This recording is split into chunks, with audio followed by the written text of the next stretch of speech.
ঘুমানোর সময় প্রিয় নবী হযরত মুহাম্মদ সাল্লাল্লাহু আলাইহি ওয়াসাল্লাম দুটি কাজ করতে নিষেধ করেছেন।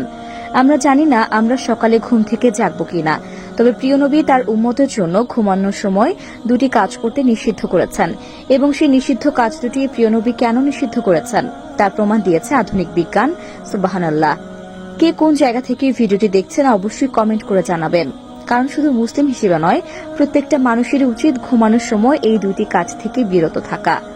ঘুমানোর সময় যদি এই দুটি কাজ করি তাহলে মারাত্মক ক্ষতির সম্মুখীন হতে হবে, এমনকি মৃত্যু পর্যন্ত হতে পারে। প্রিয় নবীর কথা কিভাবে বিজ্ঞানীরা প্রমাণ করল তা জানতে পারবেন আজকের ভিডিওতে।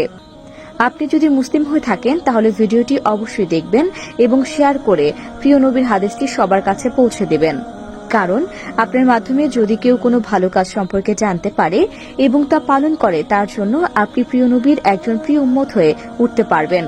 তো চলুন বেশি কথা না বলে শুরু করি আজকের ভিডিও। আল্লাহ তাআলা রাতকে সৃষ্টি করেছেন বান্দার ঘুমের জন্য এবং দিনকে সৃষ্টি করেছেন কর্মের জন্য, কিন্তু আমরা অনেকেই অভ্যাসগত কারণে মারাত্মক এই ভুল দুটি করে থাকি। 1 নম্বরে, প্রিয় নবী ঘরের লাইট বন্ধ করে ঘুমাতে বলেছেন। লাইট জ্বালিয়ে ঘুমানো কতটা মারাত্মক ভুল চলুন জেনে নেই। প্রিয় নবী বলেছেন, রাতে আলো জ্বালিয়ে ঘুমালে তোমাদের শরীরের ভেতর এমন কিছু বিশেষ পার্টস রয়েছে যা কাজ করা বন্ধ করে দেয়, এমনকি মস্তিষ্কে নেতিবাচক প্রভাব পড়ে। বিজ্ঞানীরা বলেছেন, রাতে লাইটের আলো থেকে এক ধরনের আলোক নিঃসরণ হয়, যার ফলে ব্রেন ক্যান্সার হওয়ার সম্ভাবনা থাকে। আমাদের শরীরে এক ধরনের গ্রন্থি আছে যার নাম পাইনাল গ্রন্থি, আর এই গ্রন্থি শুধুমাত্র অন্ধকারে কাজ শুরু করে। এক ধরনের হরমোন নিঃসরণ করা। লাইট জ্বালিয়ে ঘুমালে এই গ্রন্থি কাজ করা বন্ধ করে দেয় এবং হরমোন নিঃসরণ বন্ধ হয়ে গেলে শারীরিক ও মানসিক বিভিন্নভাবে নেতিবাচক প্রভাব পড়ে। 2 নম্বরে, প্রিয় নবী হযরত মুহাম্মদ সাল্লাল্লাহু আলাইহি ওয়াসাল্লাম বলেছেন, তোমরা যখন রাতে ঘুমাতে যাবে অবশ্যই ডান কাত হয়ে ঘুমাবে। বাম কাত হয়ে ঘুমালে তোমাদের পাকস্থলীতে নানাবিধ সমস্যা দেখা দিবে, যা পরবর্তীতে মারাত্মক রূপ নিতে পারে। বিজ্ঞান বলেছে, কোনো মানুষ যদি বাম কাত হয়ে ঘুমায় তাহলে তার পাকস্থলী খাদ্য হজম প্রক্রিয়া ব্যাঘাত ঘটে।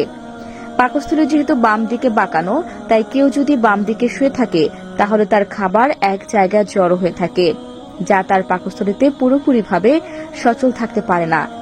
এর জন্য খাবারটা ইনস্ট্যান্ট নাড়ির দিকে যেতে অনেক ব্যাঘাত পোহাতে হয়। আর কোনো ব্যক্তি যদি ডান দিক হয়ে ঘুমায় তাহলে তার খাবার প্যানক্রিয়াসে জমা হয়ে থাকে, যার জন্য খুব সহজেই খাদ্যটি প্যানক্রিয়াস হতে বিক্টম নাড়ি পর্যন্ত খুব সহজে পৌঁছাতে পারে। প্রিয় নবী তার উম্মতের জন্য বেশি কিছু নিষেধ করেননি, যেগুলো নিষেধ করেছেন সেগুলো তার উম্মতের মঙ্গলের জন্যই করেছেন। প্রিয় নবীর প্রত্যেকটি কথা আজকের এই আধুনিক বিজ্ঞান প্রমাণ করে দিচ্ছে। সুবহানাল্লাহ। তা দর্শক, আপনার রব কে সেটা অবশ্যই কমেন্টে জানাবেন। আজ এ পর্যন্তই, আবারও আসবো নতুন নতুন সব তথ্য নিয়ে। সে পর্যন্ত সবাই ভালো থাকুন, সুস্থ থাকুন। এতক্ষণ 24 ঘন্টা নিউজের সাথে থাকার জন্য আপনাকে ধন্যবাদ।